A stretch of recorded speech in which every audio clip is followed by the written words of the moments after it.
ओम शांति।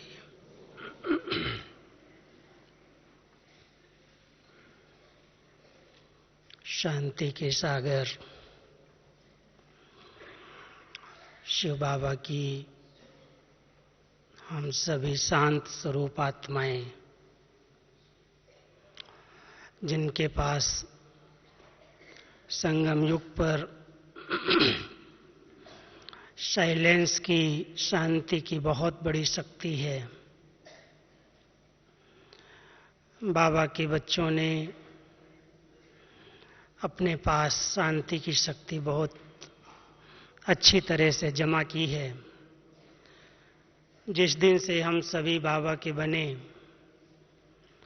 बाबा ने हम सबको अपने स्वधर्म की स्मृति दिलाई कि आप आत्माओं का स्वधर्म शांति है।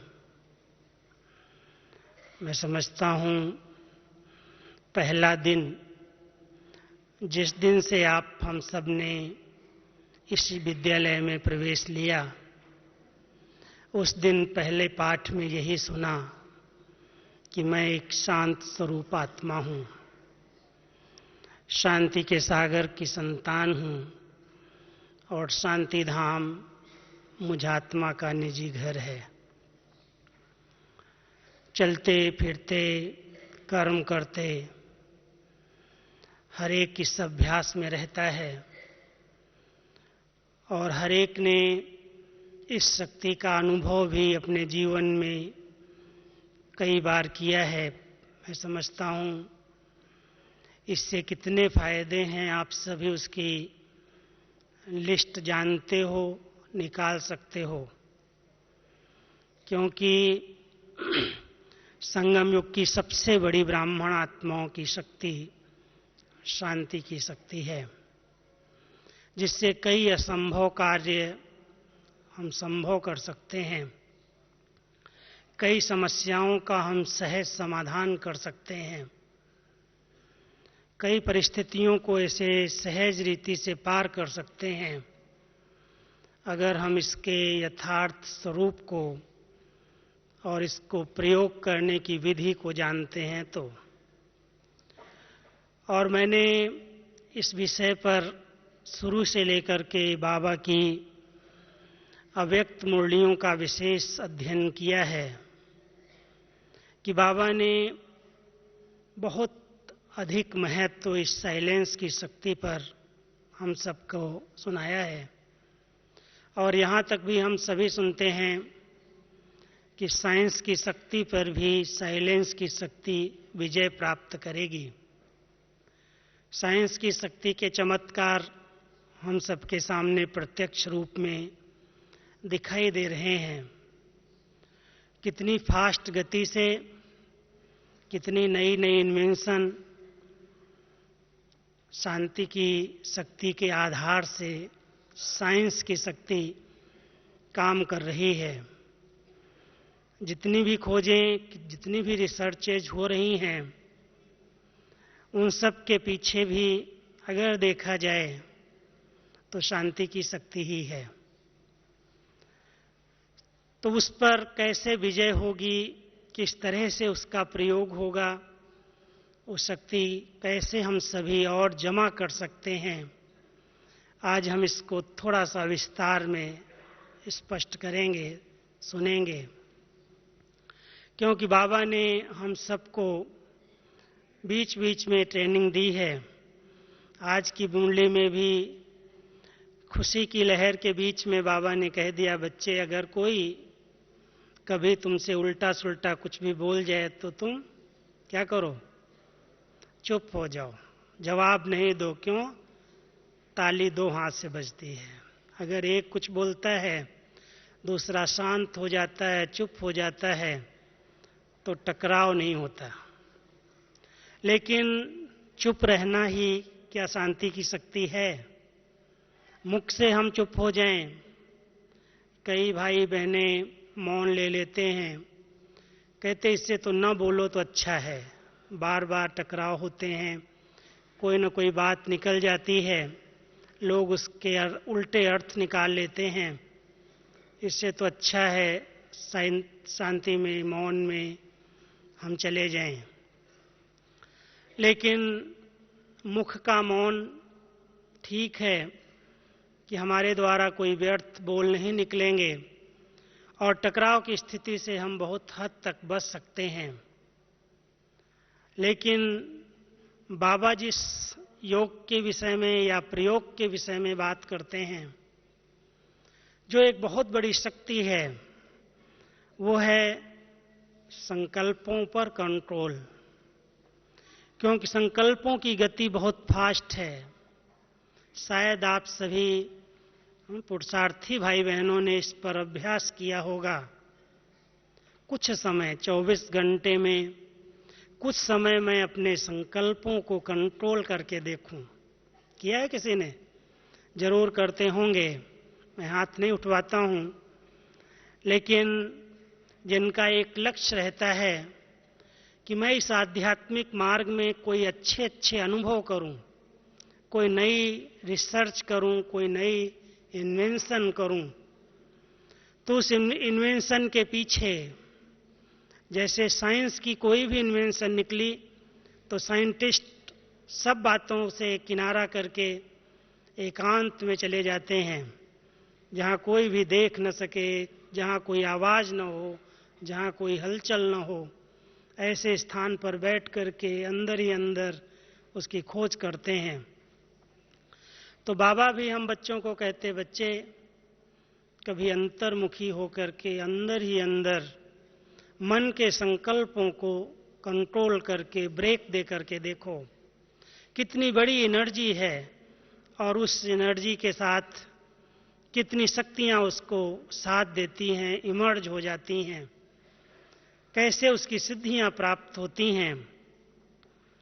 तो हम सभी किन किन बातों का ध्यान रखें जिससे साइलेंस की शक्ति को हम अपने पास जमा कर सकें। हम सभी जानते हैं कि शक्तियां जमा करने के स्रोत क्या हैं और शक्तियां अधिक खर्च कैसे कैसे होती हैं। कई बार जमा करने के स्रोत बहुत होते हैं, लेकिन अचानक कोई ऐसी परिस्थिति आ जाती है जो जमा की हुई शक्तियां बहुत जल्दी जल्दी नष्ट हो जाती हैं। बहुत फास्ट गति के संकल्प चलने लगते हैं, जिन पर कंट्रोल करना, जिनको नियंत्रण करना मुश्किल होता है। ज्ञान भी कई बार अलग रह जाता है, ड्रामा की बात भी भूल जाती है।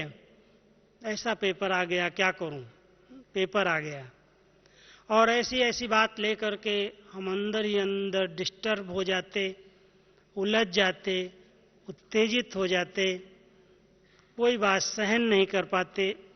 उसमें हमारी ये शांति की शक्ति बहुत अधिक व्यर्थ चली जाती है। वैसे हम सभी जब भी योग अभ्यास करते हैं, बाबा की मुरली सुनने आते हैं, क्लास करते हैं, कुछ समय तो हर एक ये चिंतन करता ही है कि मैं एक शांत स्वरूप आत्मा हूं, शांति के सागर का बच्चा हूं। और ये अभ्यास करते करते उसके मन के गति, उसके संकल्प, उसके कंट्रोल में आ जाते हैं। लेकिन वो शक्ति जो हमारे पास जमा होती जा रही है, बहुत थोड़े समय में उत्तेजित होने से वो शक्तियां नष्ट हो जाती हैं।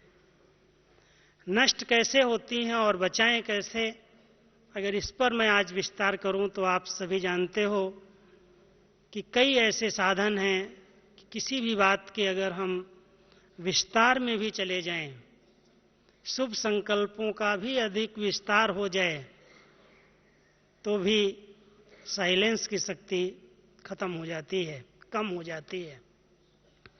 इसलिए बाबा कहते हैं कि कोई भी संकल्पों के विस्तार में नहीं जाओ, सार में उसके अर्थ को समझ करके उस सार स्वरूप स्थिति में स्थित रहने का अभ्यास करो। अगर इस साइलेंस की शक्ति को सचमुच हम अपने पास जमा करना चाहते हैं और इसके कई लाभ प्राप्त करना चाहते हैं, तो सबसे पहला ध्यान, क्योंकि दुनिया के अंदर हर चीज विस्तार में जा रही है, हम सभी विस्तार की बातें सुने, देखें, जाने, लेकिन उसको सार उसका क्या है, उसके पीछे उसका रहस्य क्या है, उस सार स्वरूप में विस्तार को समाने का अभ्यास करें। ये साइलेंस की शक्ति अपने आप जमा होती जाएगी। कई बार हम एक स्लोगन पढ़ते आए हैं, जहां पर भी शक होता है वहां शांति नहीं रह सकती है। शक समझते होंगे, एक शब्द है जिसको हम अनुमान कहते हैं, शंका कहते हैं, संशय कहते हैं। अगर कोई व्यक्ति के अंदर अनुमान लगाने की आदत बन जाए किसी से भी, और वो अनुमान लगा करके ये ऐसा है, ये मेरे लिए ऐसा सोचता है। कई बार हम अपने प्रति कुछ अनुमान लगाते हैं या दूसरी आत्माओं के प्रति अनुमान लगा करके शक करके चलते हैं, हमारी शांति नष्ट हो जाती है। कभी भी एक मिनट के लिए भी मन शांत नहीं हो पाता। उसी उलझन में ये ऐसा करता, ये ऐसा है, ये ऐसा है, उसके विस्तार में चले जाते हैं।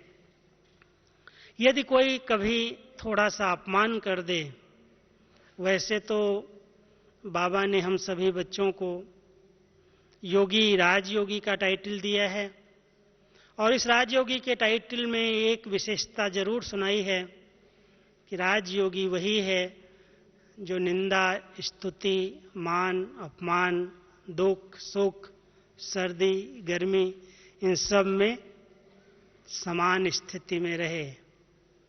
लेकिन अगर हम सभी राजयोगी भाई बहनें इस बात में अपने आप से प्रश्न पूछते हैं कि सचमुच आज मेरी कोई महिमा करता है, वो मुझे कितना प्रिय लगता है, और आज मेरी कोई किसी भी प्रकार से निंदा कर दे, अपमान कर दे, उससे मेरा क्या व्यवहार होता है, कितना उसमें परिवर्तन आ जाता है, या उसके प्रति हमारी भावनाएं कितनी परिवर्तित होती हैं।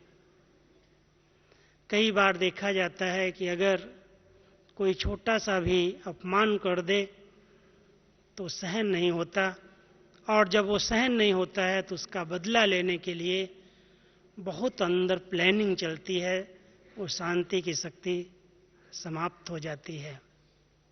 अगर हम सभी इन बातों पर ध्यान दें कि ये बहुत गहरी धारणाएं जो बाबा ने हमें सुनाई हैं, हम सभी राजयोगी भाई बहनें हर परिस्थिति में, चाहे कोई बहुत महिमा हो रही है, चाहे कोई ग्लानि हो, किसी भी प्रकार से उल्टे वाइब्रेशन फैलाए जाएं, लेकिन अगर मैं आत्मा सत्य मार्ग पर चल रही हूं, सच्ची हूं, बाबा के साथ हमारा सच्चा संबंध है, हमारी धारणाएं अच्छी हैं, तो भले कोई कितनी भी ईर्ष्या के वश, जेलसी के वश, गिराने की भावना के वश हमें अपमानित करना चाहे, दूसरों की नजरों में हमें गिराना चाहे, मैं समझता हूं यदि मैं आत्मा अपने स्वमान में रहती हूं, अपने श्रेष्ठ स्थिति के आसन पर रहती हूं, तो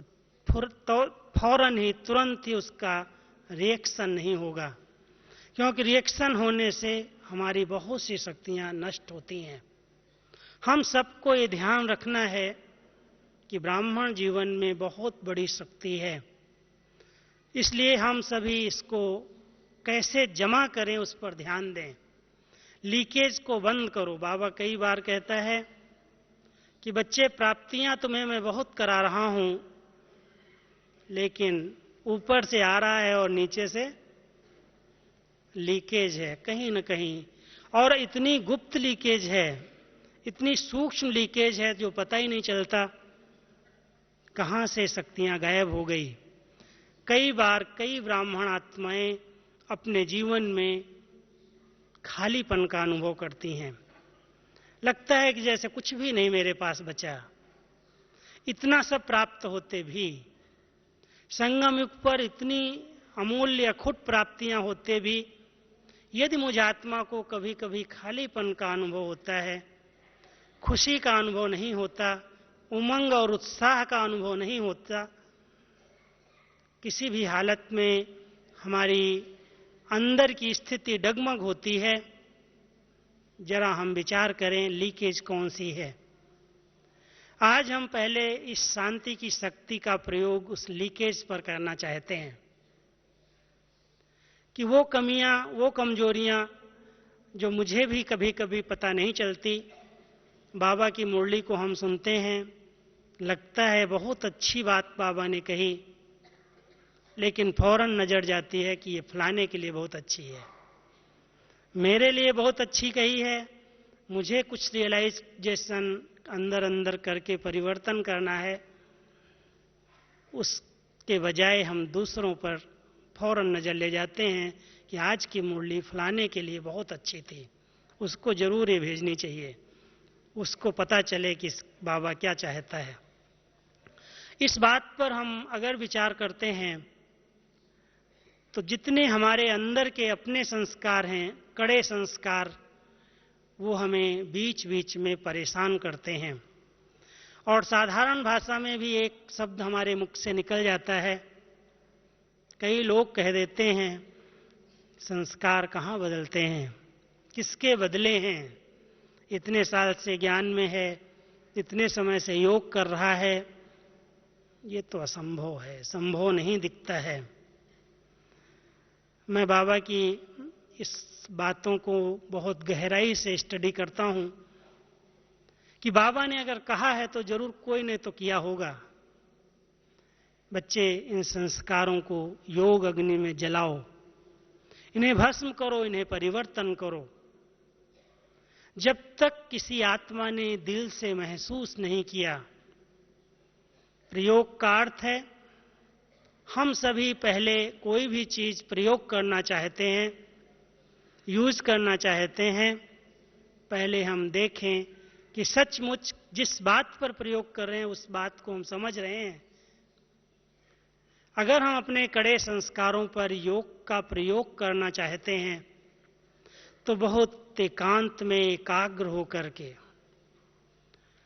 अपने आप को रियलाइज करें, महसूस करें, मुझ हीरे में मैं एक चैतन्य शक्ति हीरा हूं। मुझे दादी जी का एक क्लास बहुत याद रहता है। बड़ी दादी कभी कभी एक क्लास में बात हमेशा कहती थी कि मैं एक पुरुषार्थ करती हूं, वो ये पुरुषार्थ है कि मैं अपने हीरे को, आत्मा को अपने सामने लेकर के अपने इन्हीं नेत्रों के सामने ले आती हूं और मैं अपने चैतन्य हीरे को दृष्टि देती हूं, साक्षी होकर के कि इस हीरे में अभी तक कौन कौन दाग हैं, कहां कहां हैं, या मैं संपूर्ण रियल हीरा, डायमंड बन चुकी हूं। ये दादी जी के शब्द थे। साकार में दादी ने ये पुरुषार्थ किया, उस हीरे पर बहुत गहराई से अपनी दृष्टि डाली। हम सभी इस भूमि पर आते हैं, एकांत का समय मिलता है, हर एक इस साइलेंस की शक्ति का प्रयोग करें, क्योंकि संस्कारों के कारण ही अनेक प्रकार के विघ्न आ रहे हैं।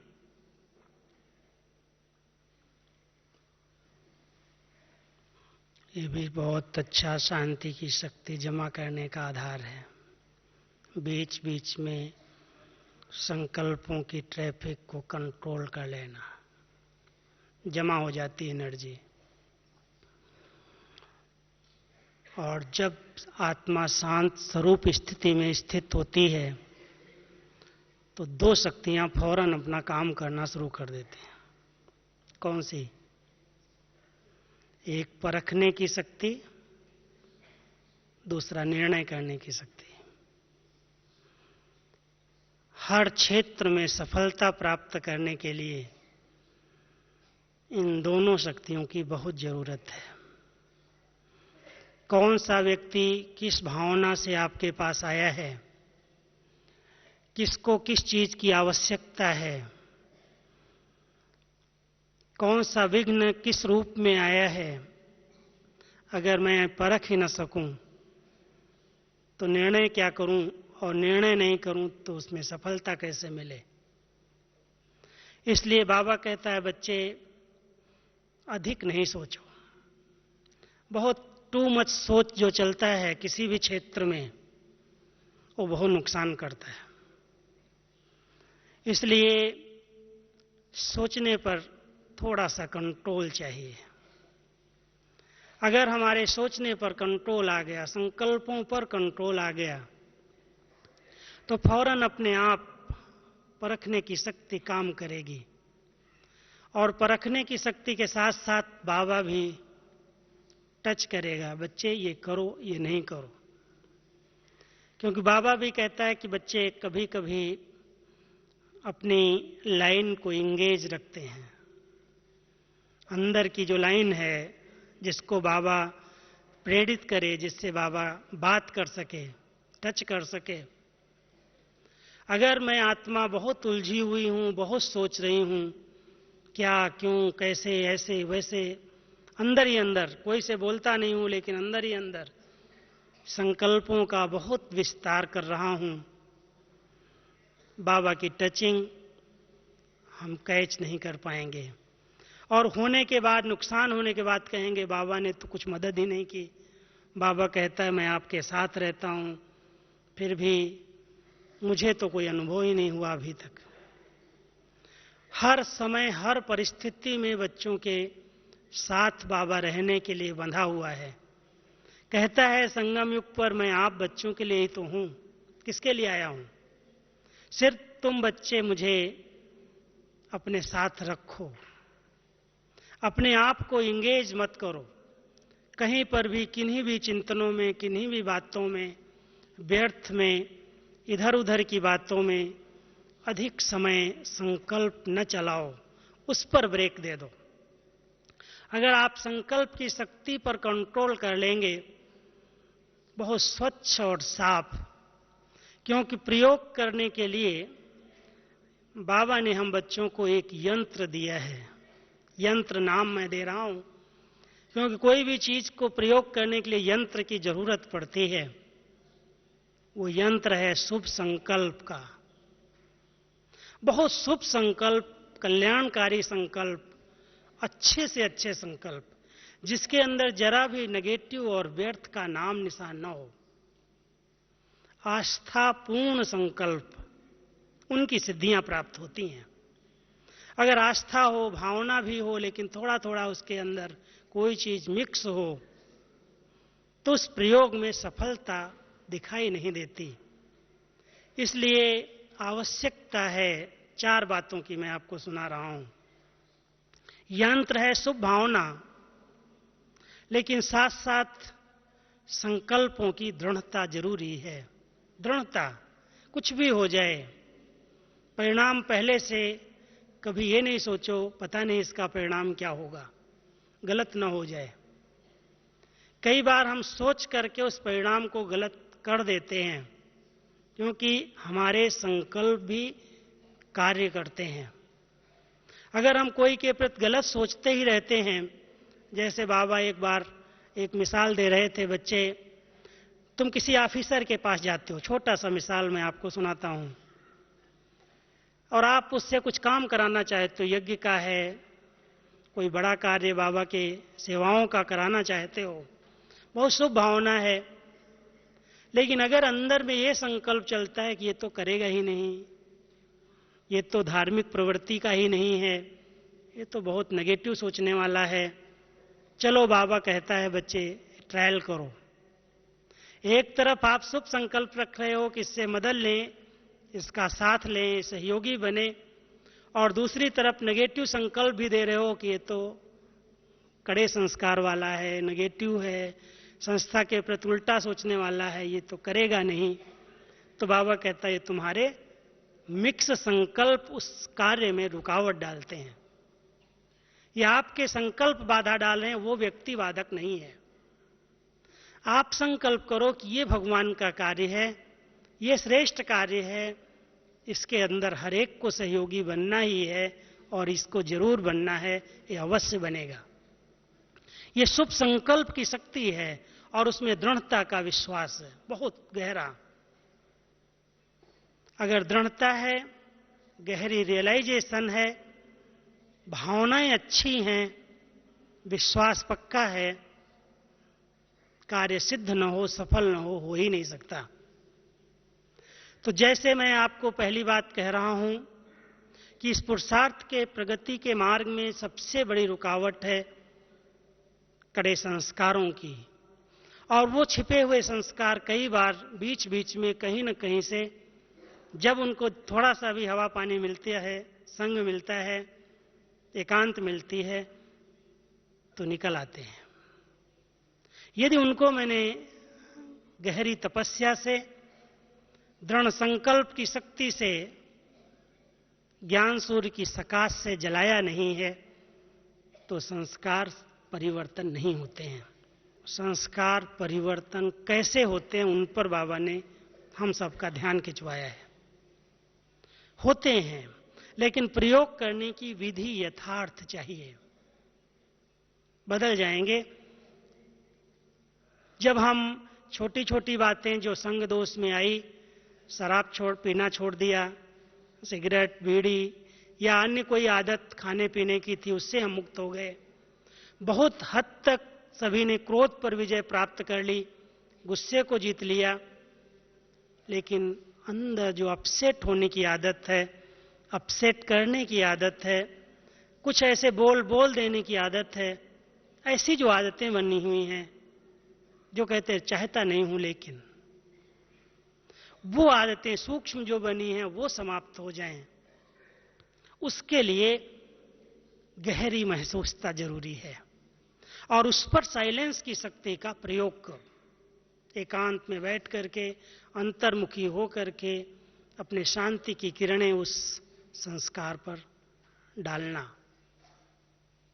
जैसे एकांत में बैठकर कोई आत्मा दूसरी आत्मा का आवाहन करती है, ये साइलेंस की शक्ति बहुत फास्ट गति से एक स्थान से दूसरे स्थान तक मन के संकल्पों को पहुंचाती है। अपने आप उसको टच होता है, कोई मुझे याद कर रहा है, कोई मुझे बुला रहा है, कहीं से आवाज आ रही है, कोई मुझे कुछ कह रहा है। प्रयोग है साइलेंस की शक्ति का। और बाबा कहता है, बच्चे ऐसा समय अभी आएगा जिसमें वाचा सेवा का चांस नहीं होगा, हंगामे होंगे चारों तरफ। अचानक जो इस बार बाबा ने कहा, समय की समीपता को कॉमन नहीं समझना, शायद इस पर आप लोगों ने अंडरलाइन किया हो। कॉमन नहीं समझना, विनाश की घड़ियां कोई कॉमन नहीं होंगी, बहुत दर्दनाक और भयानक होंगी। बाबा हमेशा कहता है, बच्चे उसके लिए एवर रेडी बनो। सिर्फ अपने पास अपने लिए शक्तियां जमा नहीं करो, लेकिन उन आत्माओं को मदद कर सको, शांति का सहयोग दे सको, सहारा बन सको, सकाश दे सको, उसके लिए तुम्हारे पास शक्तियां चाहिए। और उसके लिए बचाओ अपने समय और एनर्जी को, जो व्यर्थ जा रही है, लीकेज जो है उसको बंद करो। पहला प्रयोग ये चाहिए, जिससे मैं मनसा के द्वारा आत्माओं तक पहुंच सकूं, साथ दे सकूं, सहयोगी बन सकूं, उनको मदद कर सकूं। अपने ही विघ्नों को टालने में समय न जाए, लेकिन मैं विघ्न हरता बाबा का बच्चा हर आत्मा के लिए विघ्न विनाशक बन सकूं। इसके लिए साइलेंस की शक्ति जमा करो। जितना हो सकता है अपने मन बुद्धि को व्यर्थ बातों से स्टॉप लगा दो। नहीं सोचना है, नहीं देखना है, नहीं बोलना है, बस नहीं शब्द इसमें यूज करो कि ये मुझे नहीं करना है, जो मेरे काम का नहीं है, जो बाबा की श्रीमत नहीं है, उस पर एकदम ब्रेक लग जाए। अगर इतनी दृढ़ता की ब्रेक होगी तो संकल्प शक्ति अपना कार्य प्रारंभ कर देगी। अपने आप मनसा दूसरी आत्माओं को परिवर्तन करने में सहयोग देगी। हम सभी स्वयं पर प्रयोग करें, वायुमंडल पर प्रयोग करें, क्योंकि वायुमंडल दिन प्रतिदिन बहुत भयानक बिगड़ता जा रहा है। जाति भेद, रंग भेद, भाषा भेद, जो पहले धर्म के नाम पर थे, अभी और भी धर्म के अंदर भी भेद बढ़ गए हैं। क्या हम सभी, बाबा कहता रहम दिल बाप के बच्चे, कुछ रहम करो, कुछ समय इन आत्माओं को सकाश दो, शक्ति दो कि हे आत्माएं, इससे भी मुक्त बनो। लेकिन उसके लिए कई बार बाबा एक ड्रिल सिखाते हैं, और इस बार भी कहा, बच्चे मेरे साथ चलो, परम धाम में बैठ जाओ, ज्योति बिंदु होकर के बैठ जाओ। बहुत अच्छी ड्रिल थी। बहुत से भाई बहनों ने ड्रिल में बहुत अच्छे अच्छे अनुभव किए कि जैसे मैं आत्मा बिल्कुल बाबा के पास बैठ गई। फिर बाबा को कहना पड़ा, अभी नीचे आ जाओ। ऐसी ड्रिल बिल्कुल आत्मा जैसे उड़ करके इस देह के भान से मुक्त होकर के बाबा के साथ बैठ जाए, उससे एनर्जी बनेगी, साइलेंस की शक्ति जमा होगी, और वो शक्ति फिर तत्वों पर भी प्रयोग कर सकते हो। मुझे एक समाचार इस क्लास में आज सुनाना है। हम सभी इस समय एक मीटिंग कर रहे हैं ग्राम विकास प्रभाग की। कुछ एक भाई बहनों को पता है और कुछ नए हैं। एक बहुत सुंदर प्रयोग हमारे कुछ भाइयों ने, कुछ बहनों ने किया है। मुझे देखने का सौभाग्य मिला था 2 मास पहले। कोल्हापुर साइड में मैं गया था। किसान भाइयों ने, बाबा एक बात कहता है कि भोले बच्चे, सच्चे बच्चे कोई भी सिद्धि प्राप्त कर सकते हैं, भोले और सच्चे चाहिए। तो मैं समझता हूं उनकी सच्चाई और बहुत कुछ रंगत प्रकृति पर, खेती पर लाई है। उन्होंने रासायन खाद, कीटनाशक का प्रयोग करना बंद किया है, केवल जैविक खाद का प्रयोग कर रहे हैं और योग का प्रयोग कर रहे हैं। उन 2 विधियों से उन्होंने बहुत अच्छी फसल तैयार की है, कम खर्च वाला नसेन।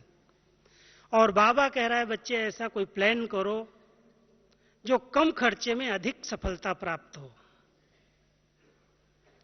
उनके इस प्रोजेक्ट को देख करके मुझे एक प्रेरणा आई, विचार आया कि हमारे इस ईश्वरीय विश्वविद्यालय में अभी तक मेरे समझ से 80, 60%, 70% गीता पाठशालाएं बाबा के बच्चे गांव में रहते हैं और अधिकतर उसमें खेतीबाड़ी का काम करते हैं। कुछ बिजनेसमैन हैं या कोई और कार्य कर रहे हैं, लेकिन खेती करने वाले सभी बाबा के बच्चों को ये प्रयोग सिखाया जाए। और उस योग के प्रयोग से क्या क्या सफलताएं मिली हैं, हम सभी उस पर मीटिंग कर रहे हैं, चर्चा कर रहे हैं। वंडरफुल सफलताएं हैं। मैं तो अभी इस क्लास के बीच में अधिक समय आपका उस पर नहीं लूंगा, लेकिन ये जरूर बताना चाहता हूं कि मैंने गन्ने की खेती अपनी आंखों से वहां देखी थी। उन भाइयों ने मुझे बताया कि इस पर एक रोग लगता है जिससे गन्ना सफेद हो जाता है, और वो रोग उनकी भाषा में कौन सा शब्द है बोलेंगे? लोकरी मावा, लोकरी मावा ना, ऐसा ही कोई शब्द यूज कर रहे थे मराठी में, कि जिसके कारण वो सारी फसल काम की नहीं रहती और उस पर जो कीटनाशक दवाइयों का प्रयोग किया जाता है उससे वो फसल काम में नहीं आती है। इन सभी ने, बाबा के बच्चों ने योग का प्रयोग किया और सचमुच फिर से वहां पर नए पौधे, नए किले निकले और वो फसल बहुत सुंदर हो गई। प्रैक्टिकल सबूत है, प्रत्यक्ष प्रमाण है कि कैसे सफलता प्राप्त की है। योग के प्रयोग की सिद्धियां हैं। जैविक खाद भी है, वो भी जरूरी है। लेकिन एक हंसी की बात सुन करके कई ब्राह्मण हंसेंगे, कहते हैं कि शिव बाबा का जो झंडा है वो बहुत काम करता है। शिव बाबा का झंडा जिसके अंदर 2 कलर हैं, लाल और पीला, अगर कोई अपनी खेती पर ये झंडा लगा दे तो उस खेती पर कीटक जो आते हैं, कीटाणु जो खेती की फसल को नष्ट करते हैं, उससे, उस झंडे की किरणों से उसमें कोई भी प्रकार के जंतु ऐसे प्रवेश नहीं करते। वंडरफुल बात है, ये तो सभी कर सकते हैं। शिव बाबा का झंडा तो सब जगह लहराया जा सकता है, छत्र छाया के नीचे रहेंगे, लेकिन यही विधि ठीक सिर्फ नहीं है। ऐसे नहीं कहना कि ये विधि हो गई तो सब ठीक हो जाएगा, लेकिन इन्होंने नियम पूर्वक उस खेती पर योग किया है 4 बजे अमृत वेला। और बाबा हमेशा कहता है कि प्रयोग करने का सबसे अच्छा समय है अमृत वेला, 4 से 5 का समय। कई ब्राह्मण इसमें अलवेले हैं, इस अलवेलेपन को हमें त्यागना पड़ेगा पहले। बाबा मदद करता है, हर प्रकार की सफलता देता है, बच्चों की भावनाओं का भाड़ा मिलता है, सहयोग मिलता है, लेकिन बाबा की बताई हुई श्रीमत में जरा भी मन मत मिक्स न हो। बाबा कई बार कहता है, बच्चे सवेरे सवेरे उठो और जैसे फुहारे से किरणें निकलती हैं, कैसे प्रयोग करो। जैसे फुहारे से किरणें, झरना बहता है, पानी की किरणें निकलती हैं, ऐसे ही आप बच्चे मास्टर ज्ञान सूर्य बनकर ऊंची स्थिति में स्थित होकर के आनंद की, सुख की, पवित्रता की किरणें फैलाओ।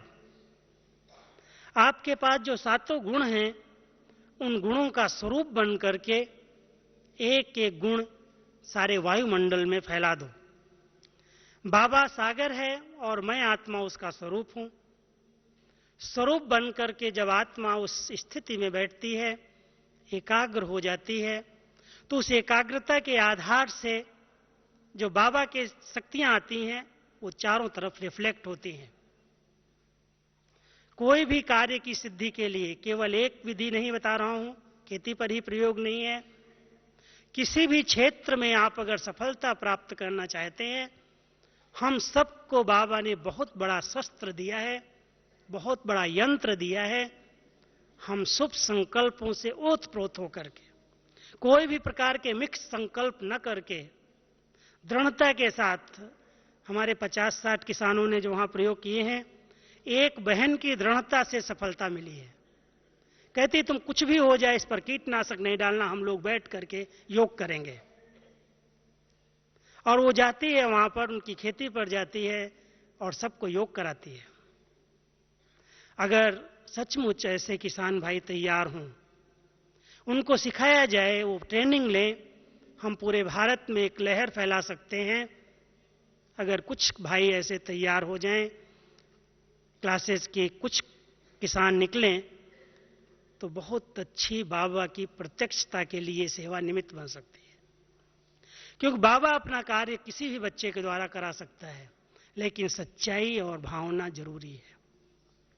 तो सच्चे भी हैं, भोले भी हैं, भगवान को प्यारे भी हैं, बार बार याद भी करता है, तो ऐसे बच्चों को, जिनको कम खर्च वाला नसीन भी हो, आज रासायनिक पर कितने खर्चे किए जा रहे हैं, यूरिया डालो या कोई भी खाद डालो, फसल तो अच्छी दिखाई देती है, लगता है बहुत अच्छी आई, लेकिन उर्वरक शक्ति, पैदाइश की शक्ति खत्म हो रही है।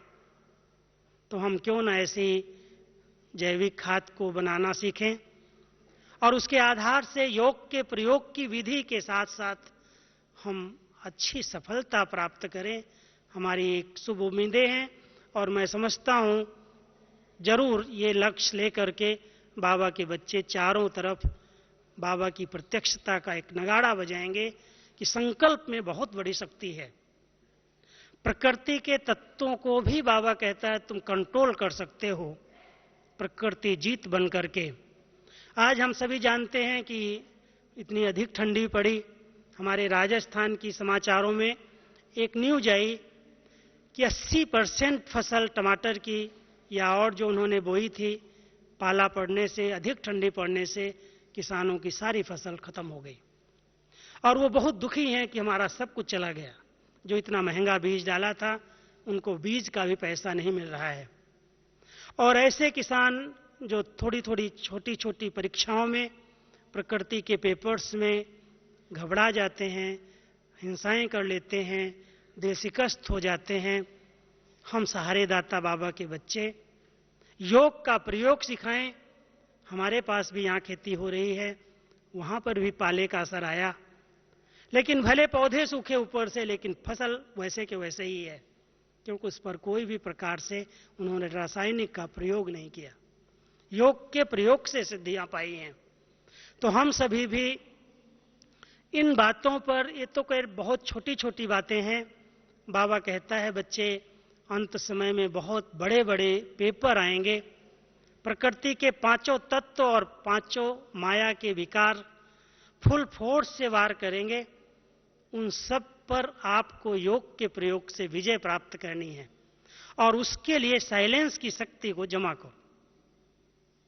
हम सब अब इस बात पर विशेष ध्यान दें, एक संकल्प लें, किसी भी बात से मैं आत्मा अपसेट नहीं होंगी और दूसरों को अपसेट नहीं करूंगी, उत्तेजित नहीं होंगी और उत्तेजना पैदा नहीं करूंगी, क्योंकि बहुत सी शक्तियां उत्तेजना से, उद्योग अंदर से जब वो उत्तेजना आती है, ज्वाला उत्पन्न होती है, तो शारीरिक और मानसिक सब शक्तियां नष्ट हो जाती हैं।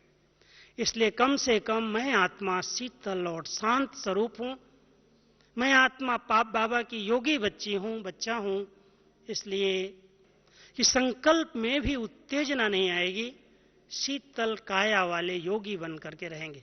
कितना भी बड़ा पेपर आ जाए, क्योंकि बातों का पेपर, कोई न कोई कुछ कह दिया, कुछ इंसल्ट महसूस की, कोई बात हो गई, फौरन डिस्टर्ब हो जाता है अंदर मन, और उसके बाद क्या हाल होता है वो अभी मैं समझता हूँ हर एक अनुभवी है, इसलिए अधिक उसका वर्णन मैं नहीं करूंगा, आप सभी जानते हो।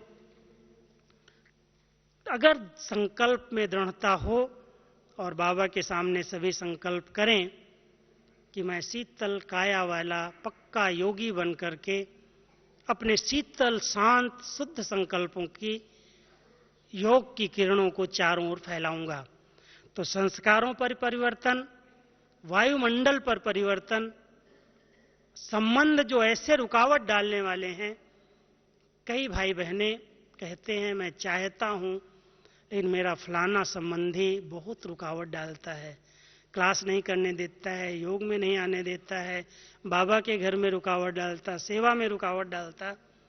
बाबा कहता बच्चे, संबंधियों की सेवा मुख से नहीं की जाती है, अपनी चलन से, अपने व्यवहार से की जाती है।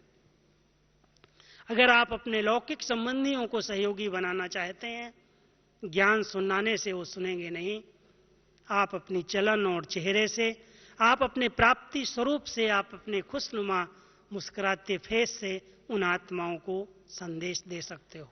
उन्हें आकर्षण होगी कि इतना बोलने के बाद, इतना कहने के बाद भी इस आत्मा पर क्यों नहीं कोई असर होता, इसकी स्थिति क्यों इतनी अचल है, अडोल है, एक रस है। अगर हम सभी ऐसी धारणा मूर्त बन करके अपने स्वरूप से सेवा करें, अपनी ऊंची धारणाएं उनको दिखाएं, तो बहुत सी आत्माएं सहयोगी बन जाती हैं, और विशेष ऐसी आत्माओं पर अपने साइलेंस की शक्ति का, शांति की किरणों का एक अच्छा घेराव डालें। जैसे सवेरे सवेरे कभी कभी सूर्य निकलता हुआ आप सभी ने देखा होगा, जब वो सूर्य की किरणें कभी कोई बादलों के बीच से निकलती हैं, सूर्य अंदर रहता है, लेकिन वो किरणें इतनी सुंदर चारों तरफ से फैल जाती हैं जो बहुत आकर्षण करने वाली होती हैं। हम सभी मास्टर ज्ञान सूर्य स्थिति में बैठकर ऐसे स्नेह की किरणें, शक्ति की किरणें, शांति की किरणें, पवित्रता की किरणें इस वायुमंडल पर हर व्यक्ति के ऊपर डालें। आत्माओं की वृत्तियां चेंज हो जाएंगी, अपने आप वो सहयोगी बनेंगी, स्नेही बन जाएंगी, सामने से आकर आपको पूछेंगी, मदद करेंगी। लेकिन इसका प्रयोग करना समय पर समय बहुत जरूरी है। जब भी समय मिलता है, बहुत सुंदर स्थिति में बैठ करके पहले अपनी सुंदर स्थिति बनाना, जमाना, और जो बातें इस स्थिति को डिस्टर्ब करने वाली हैं उनका व्रत ले लेना। शिवरात्रि तक व्रत है, खाने पीने का व्रत नहीं, ये नहीं खाएंगे, वो नहीं खाएंगे, लेकिन ये व्रत ले लो, ये बात मुझ आत्मा को डिस्टर्ब कर रही है, इसलिए बाबा कुछ भी हो जाए, मैं आत्मा ये व्रत लेती हूं कि कम से कम बाबा के इस महापर्व तक इससे मैं मुक्त रहूंगी। अपनी बहुत शांत स्वरूप पवित्र स्थिति से अगर हम आत्मा ये सेवा करें तो बहुत से बिगड़ते हुए संबंध सुधर सकते हैं, बिगड़ती हुई परिस्थितियां सुधर सकती हैं, समस्याएं समाधान हो सकती हैं, विघ्नहर्ता हम बन सकते हैं। इसलिए मैं समझता हूं कि आप सभी ने बहुत सूक्ष्म साइलेंस की शक्ति का प्रयोग किया होगा, और न किया हो तो अभी से करके सफलता हमारा जन्म सिद्ध अधिकार है। इस स्लोगन को बार बार अपने सामने लाओ कि अगर कहीं नहीं मिल रही है, किसी भी कार्य में मुझे रुकावट आ रही है, कोई व्यक्ति रुकावट डाल रहा है, कोई संस्कार रुकावट डाल रहा है, कोई परिस्थिति डाल रही है, कोई प्रकृति का तत्व डाल रहा है, मैं आत्मा उसको समाप्त करके ही रहूंगी, क्योंकि सफलता मेरा जन्म सिद्ध अधिकार है। तो इस संकल्प की शक्ति का प्रयोग साइलेंस में रह करके करो तो सफलता अवश्य प्राप्त होगी। और बहुत अच्छी स्थिति से योग का प्रयोग करना, शांति का प्रयोग करना और सीख करके दूसरों को भी सिखाना। ठीक है? ओम शांति।